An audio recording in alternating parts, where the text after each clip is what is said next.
Welcome, everyone. My name is Brian Dam. I'm a patch lover extraordinaire here at Patch My PC, and I want to welcome you to the inaugural Patch Tuesday support group.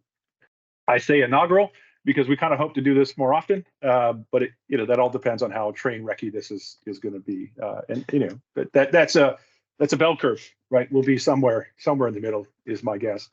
And by that I mean this is going to be different than the webinars you may know us for. Most of the webinars are stupidly deep dives into some very cool but intricate piece of Microsoft technology. This is going to be not exactly that.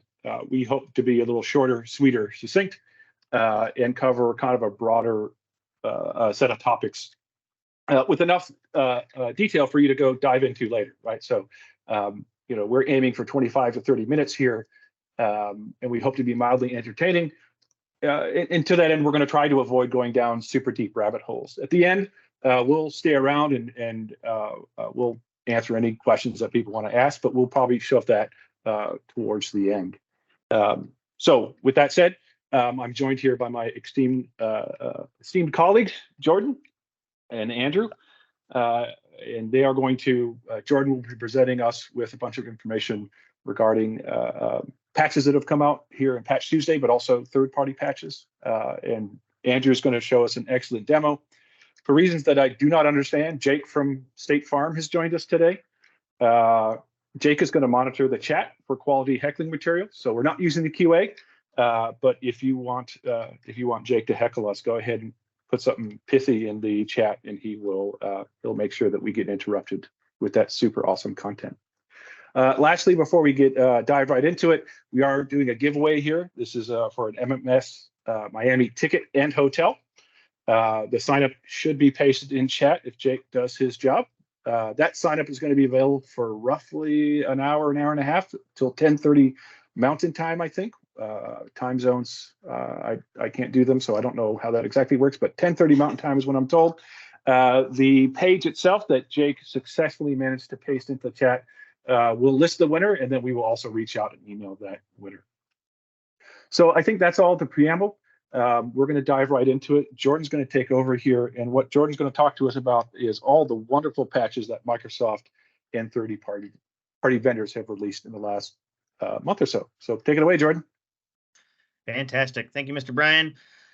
Of all of the wonderful patches that Microsoft released in the past month, there are probably two particular ones that you want to be concerned with. Now, I'm going to flip the script just a little bit. Rather than talking specifically about the KBs, instead I'm going to talk to the CVEs that are related.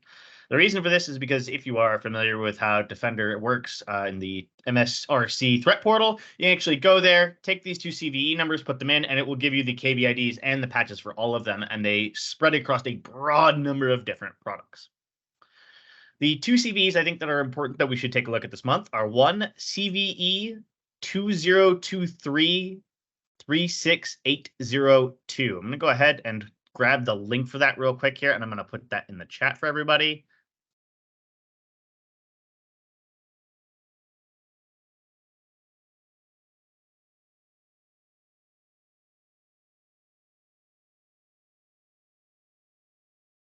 You're muted, Brian.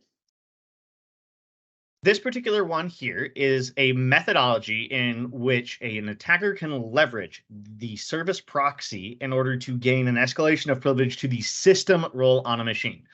What I think is interesting here is that the CVSS ID on this is a little bit lower than what I would normally expect for a 0-day level vulnerability, as well as for something that allows escalation of privilege all the way into the system role on a box.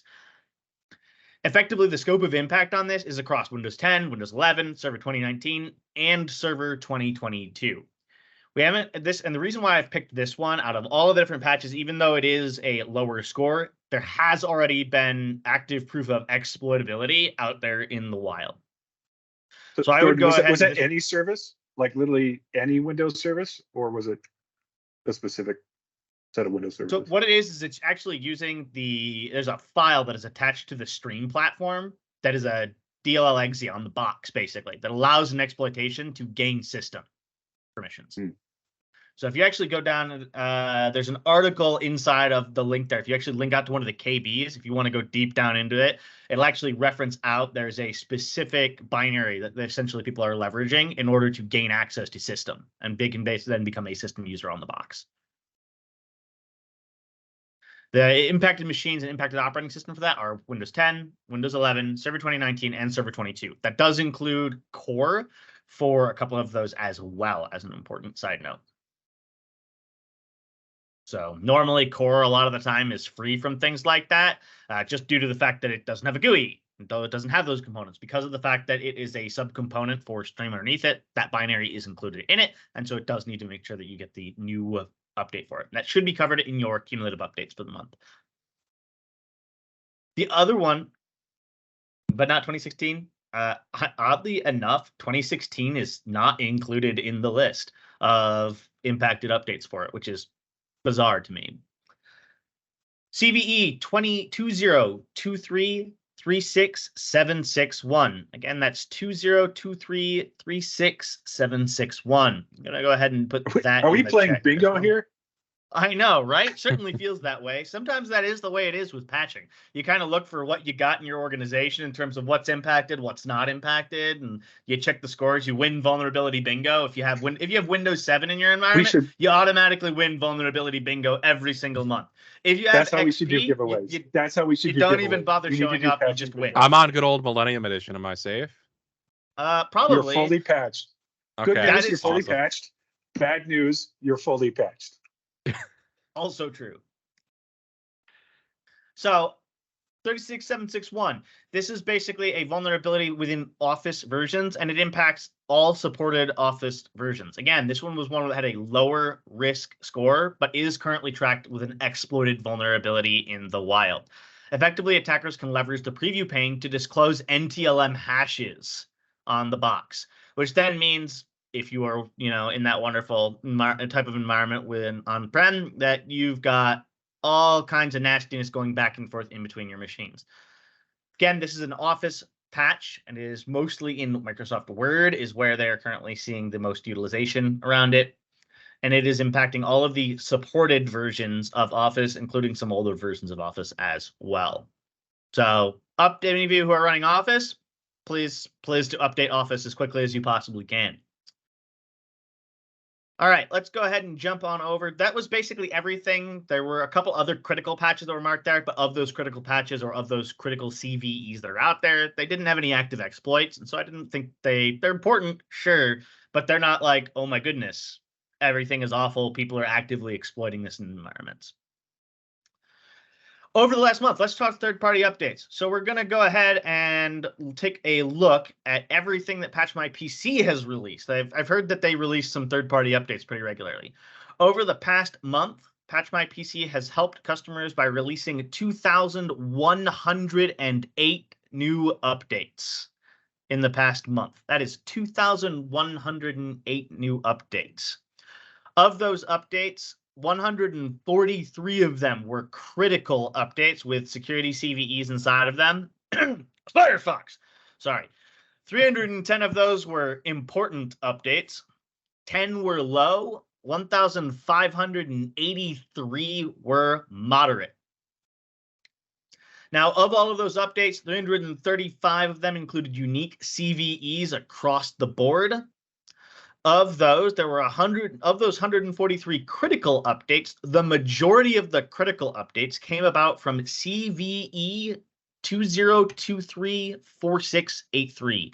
Again, that's CVE 2023-4863. This particular update, most likely where you probably saw it, was in Google Chrome because it was released as a 0-day update. However, one of 4 0-day updates from Google Chrome this year, I should add. However, that particular 0-day update was not specific to Google Chrome. It was actually part of something that was called WebP, which is a component inside of a number of different products that are out there, including things like Firefox, Microsoft Edge, and Thunderbird. So any product that is leveraging the subcomponent inside of it, there was a vulnerability in which they could overload the buffer flow for it. is impacted by it, which would include things like Google Chrome, Mozilla Firefox, Microsoft Edge, and Thunderbird. So it sounds like the Chromium engine, right? Like Basically, the Chromium engine is one of the big offenders for it. I'm sure there's others. Okay. I don't want to limit it to being like, oh yeah, it's Fair only just used in the Chromium. But yeah, the Chromium engine for sure is a big offender. Okay. It's just one that gets used in a lot of places, right? So yeah, exactly. Yeah, basically it's a heap. What it is, it's a heap buffer overflow in WebP specifically. So anything that leverages WebP is vulnerable to it. It was the WebP library itself. So any Yeah. browser that utilized that WebP library needed a patch, which included things that weren't actually web browsers, but had web browsers built into them. Correct. So a good example of something to like look for in your environment above and beyond like Thunderbird would be any of those weird applications that leverage a browser internally in order to render content, because they're basically just scraping content from a website instead of actually building a full-blown application.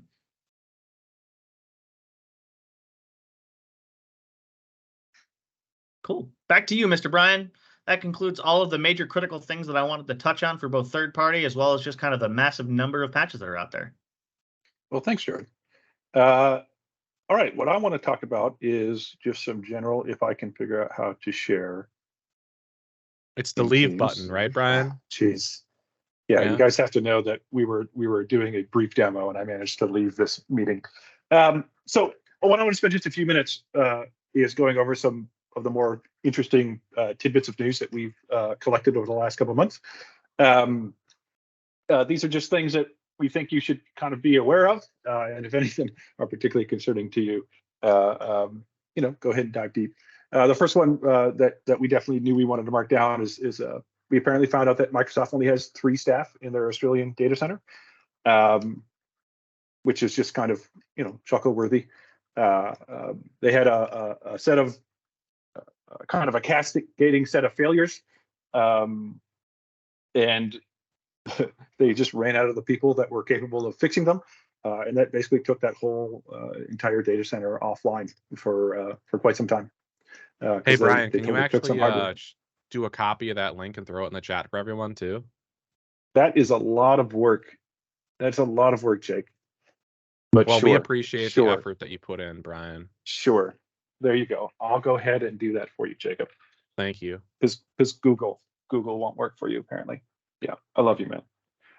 So yeah, this is just, there's nothing you can do about this. It's just an interesting, we love Microsoft here. We're some of these are going to feel like we're ripping on Microsoft, and it's not that at all. But there is this trust the cloud thing, and it's like, well, yeah, they do it better than we tend to do on smaller data centers, but then sometimes they don't. Nobody's perfect, and so that's the thing that happened. The next one we want to talk about is there was an interesting. I don't want to say vulnerability. It's not a vulnerability, but there was an interesting exploit, let's say. And if you look this up, it's Storm 0558. That's the quote unquote Chinese hacker group, and they were able to breach Exchange Online and Azure Active Directory, basically. And what's interesting about this is that is kind of how they did it. They got this signing key, which they shouldn't be able to get, but they got this key because there was a race condition in a crash dump that allowed the key that should be filtered out of the crash dump to be in a crash dump. And then this group was able to compromise a particular administrator at Microsoft who has access to the debug environment where that crash dump was. And through that, they were able to extract this key out of that dump. So it's like this whole Rube Goldberg-esque kind of thing that had to happen. And they ended up with this key. And a couple of things are interesting here. They were able to impersonate basically any service that uses Azure AD and allows personal accounts, so not enterprise or not business accounts, but personal accounts. They were able to impersonate those accounts, which gave them access to a bunch of Exchange Online accounts. But because of lack of logging, like log history, all we know is that sometime after April 2021, so like conceivably for 2 years, this group had this access, and it went undetected until this month, right? So that's concerning. If you use any services or have any services that allow people to sign up, for personal accounts, this might be something to look into and dive slightly deeper in. It is interesting Yeah. I want to jump in there real quick, Brian. It is interesting no. to know if you were impacted by this. Microsoft has started notifying customers that they were able to identify may have been impacted by the utilization of that token generation process. So don't everybody panic and immediately go running off to go do. Definitely do some research. But Microsoft has largely, there's been a follow-up story on this. I think it was about 2 weeks ago, where they have started rolling out active communications to tenants that may have been impacted by the token authoring for it.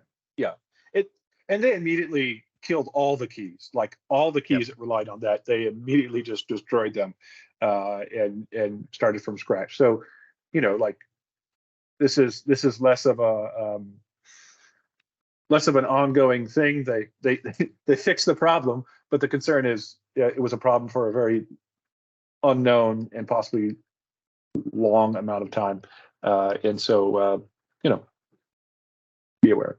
The second one is interesting, mostly because it points to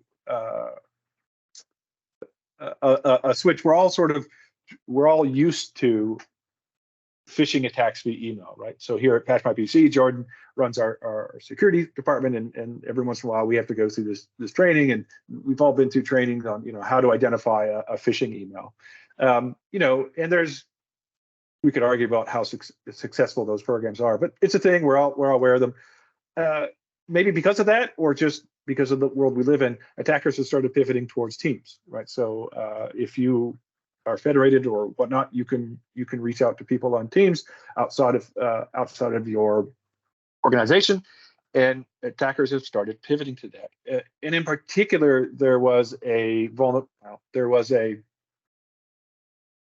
undocumented feature of Teams that would allow external actors to bypass your internal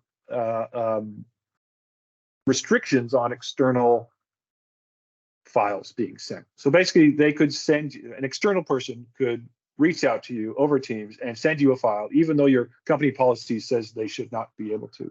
Now, this was when some teams started doing this.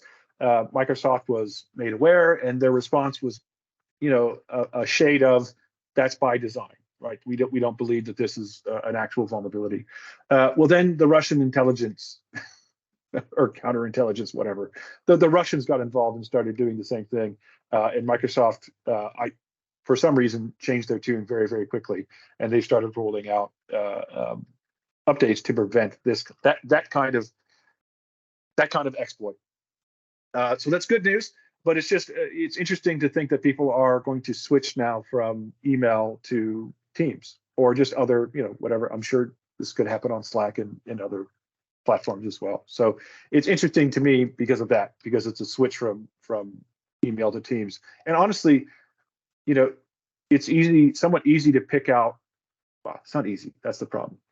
An email, to those of us who in the know, you can usually pick out an email because the grammar is terrible or something. But like a Teams message saying, "Hey, what's up?" Like that's so. I think it's a lower threshold to sort of trust, right? It's like, yeah, somebody's saying hi, and you'll reply.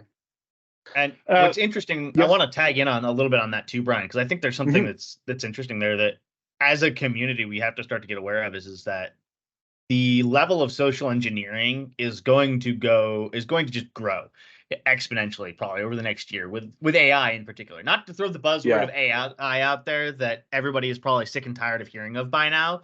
That's going on the bingo card now. AI is going on the bingo card. It should. It absolutely should be. But for things like phishing emails, things like phishing messages via Teams, as data sets start to get out there, as more and more data of how people communicate, what people say along the way, people are going to be able to create better models of better communication structures. So it's not going to just be there's typos in it, or it's a urgent message to click next on that is going to rapidly give away a phishing attempt.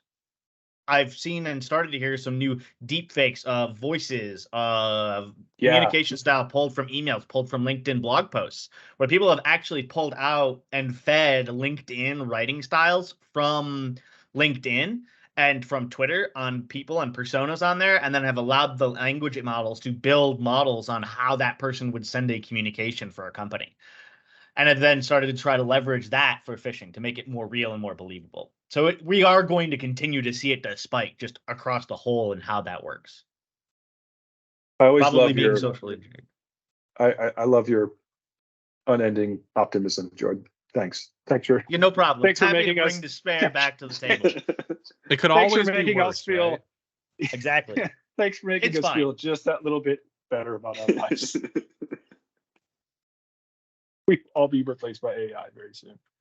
Okay, moving along. Don't want to dwell on this too long, but I know I know Christian Brinkhoff a little bit. We have some friends in the Windows 365 team, and they finally released Switch. If you're using Windows 365, basically Switch just allows you to more seamlessly change between your a cloud desktop and your local desktop, and you can do that with mouse clicks, keyboard hotkeys, or if you have one of those fancy laptops that has a touchscreen monitor, you can touch the screen and put a smudge on it. I got a change little excited. between. I thought Nintendo and Microsoft Yeah. were doing a I know, collaboration right? here. Can Yeah. I play I the know. newest Mario? Not that kind of Switch. My kids want a Switch, and I won't buy one for them. They're unhappy with me about it, but that's a whole Monster. other. Yeah, I know.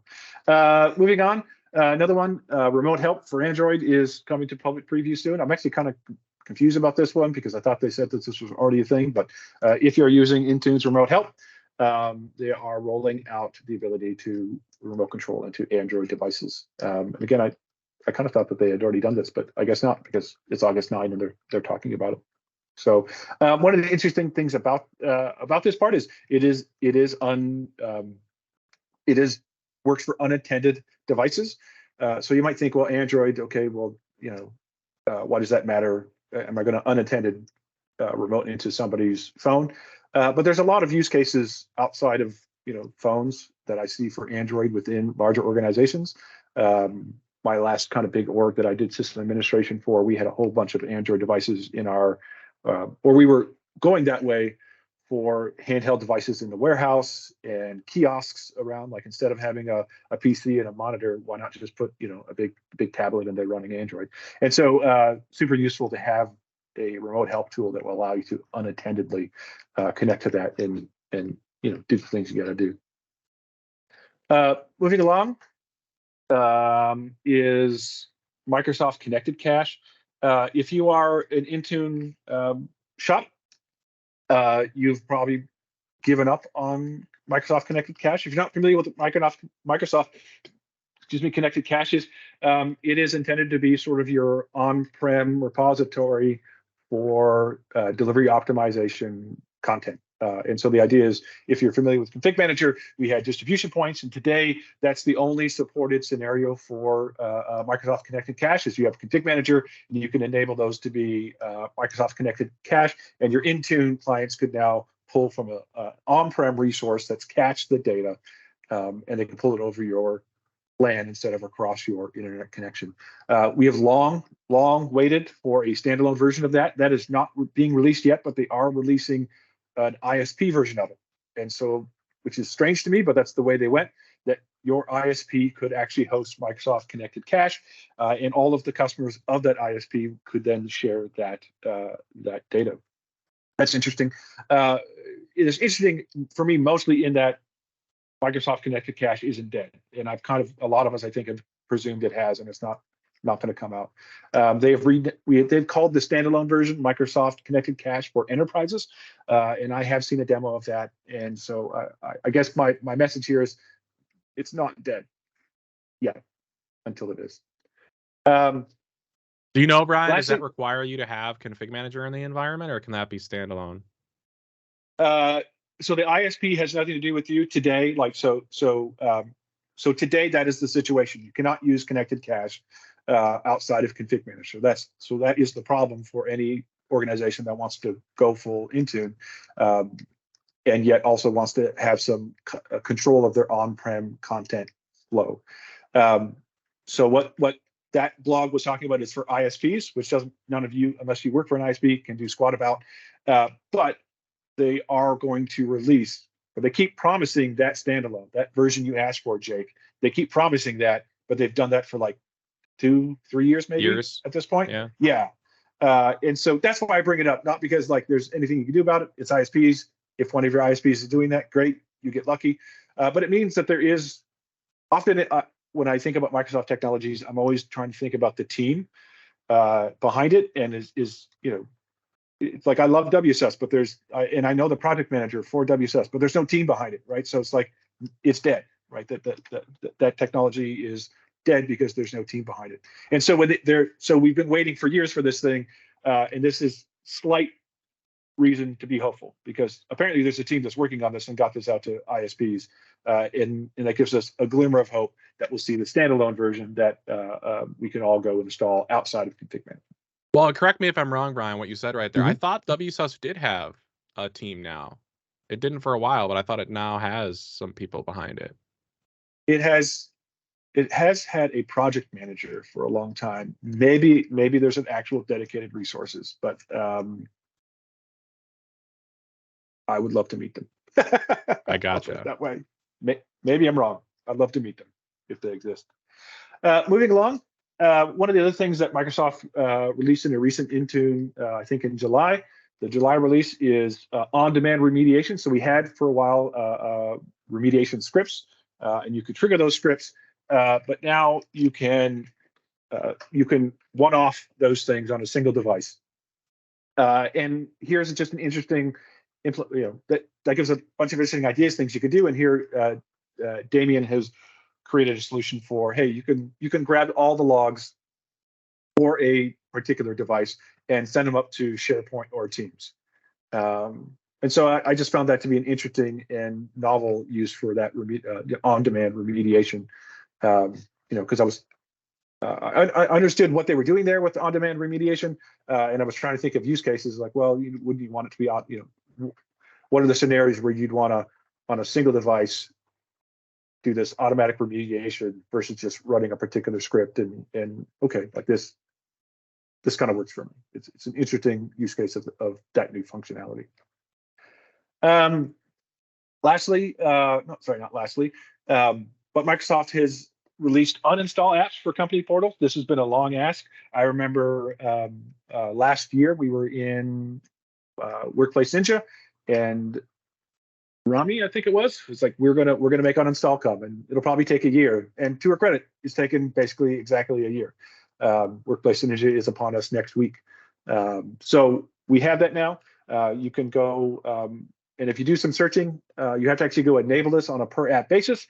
And there's a couple of scripts you can find out there if you want to go do that in bulk to use the Graph API to go add uninstall. So this just allows users that where you've deployed something as available, they can go into Company Portal and say, I don't need this anymore, and uninstall it. Moving along, we're going to shill a little bit here. I'm going to finish off with just 3 things that we've done internally. Our own Spencer Cruz wrote this rather comprehensive introduction and kind of getting started guide to Windows Auto Patch. Windows Auto Patch is an interesting idea to me. I'm excited about what that team is doing, in part because they are bringing, they're the only team at Microsoft that's thinking about patching across a bunch of different levels. That is Edge and Office and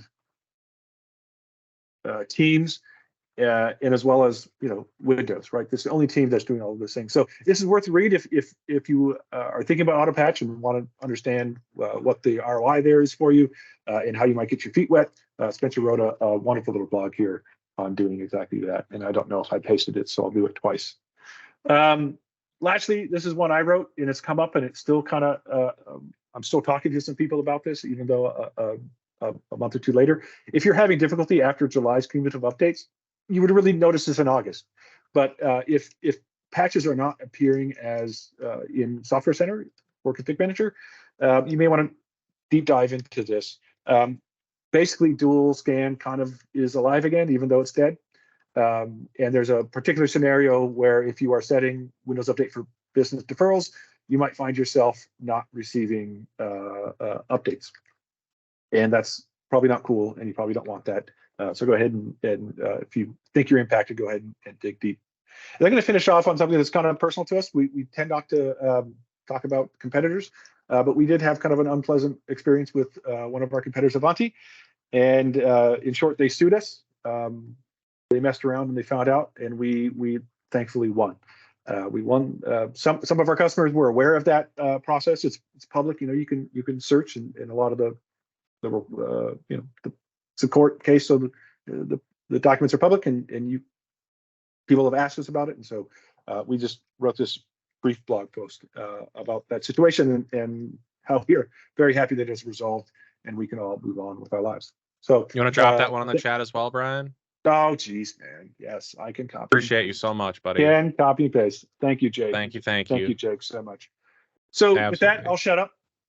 I'm going to hand it over to Andrew, and Andrew is going to show you some amazing new things that him and the team have built within Publisher and beyond, maybe. Hello, everyone. So I know we're over time, so I'm going to go quickly here. I just want to show some new features that are in the Patch My PC Publisher We're fine. in our We're latest fine. preview. We're over time, and I don't like it. Hey, so what's that cloud button, Andrew? You're supposed to hold on a second for that. Wow, dude. I don't know how to hold on.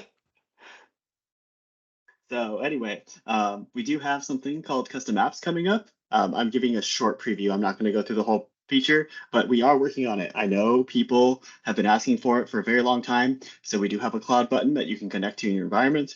From that cloud environment, you will be able to create custom apps. This is a dev environment, so don't expect pretty features. Is this what are we about to find out if external people can sign into that URL? We're about They to cannot find out. sign into that URL. But the other features that customers can use today is we have added DO modification to the publisher. So if you have applications that have already been deployed in Intune, you can actually right-click them and you can change the DO priority for them. I know this has been another feature that people have asked for a long time. You can also now multi-select and change ESP associations. So if you wanted to do multiple ESP associations at one time, you can do that here. You can also change the DO priority when you are assigning an application in Intune. So if I had an assignment and just do it all users, we have a DO priority here now that you can flip back and forth to whichever you want. And finally, another feature that I know. Andrew, quick question. Why? So why? Why would people want to change that? I don't know. You can probably answer that better than I can, honestly. I mean, what exactly? Because there's a couple things that he talked about. Like DO. ESP. Well, DO, DO, why do people want to configure DO? Oh, go for it, Jake. Nah, you shouldn't ask me to do this. I mean, it depends on your networking, like in general. Like, do you want everything to be pulled down directly from like Microsoft as an example? Do you want people to be able to leverage delivery optimization to talk to peer clients, things like that? There's a couple different components to it. Yeah, so it's delivery optimization. You can choose whether apps install in the foreground or the background. It's essentially there's a switch in here on your assignments in Intune, if you've ever seen it. And if you edit, you can actually choose the delivery optimization, whether you want the content downloaded in the foreground or background. Where'd it go? Here we go. Content download background or foreground. Like, and what does that mean practically? Foreground versus background, like. You're honestly asking the wrong guy. I think what it means is yeah, I don't know the difference. Do you know the difference? Okay. Brian? Fast or slower? Yeah, I think it's a fast slow switch. It's literally is it going to download like on a slower channel or the faster channel? Yeah, I mean, my understanding is it's about priority, right? Like background will let other things clobber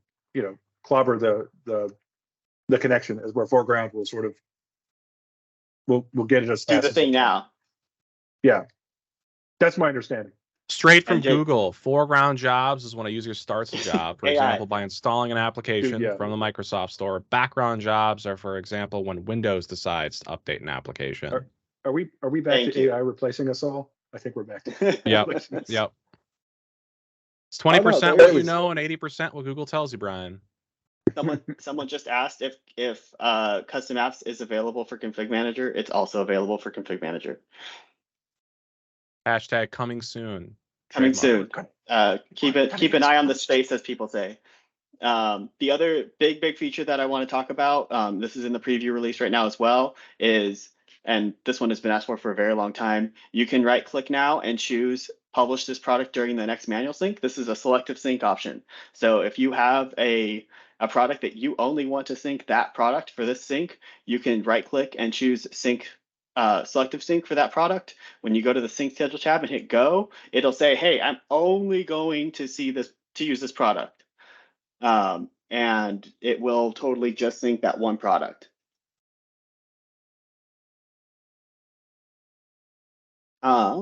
And that's all I have. This is in the preview build. If you want the preview build, first off, you're not getting cloud yet or custom apps quite yet. But if you want the preview build to get everything else, you can go to the About tab, hit Install Preview Builds, and you can upgrade to this preview build right now to get the selective sync and DO assignments and bulk changing of ESP assignments. Well, thank you so much, Andrew. Yep. And thank you everyone for joining us.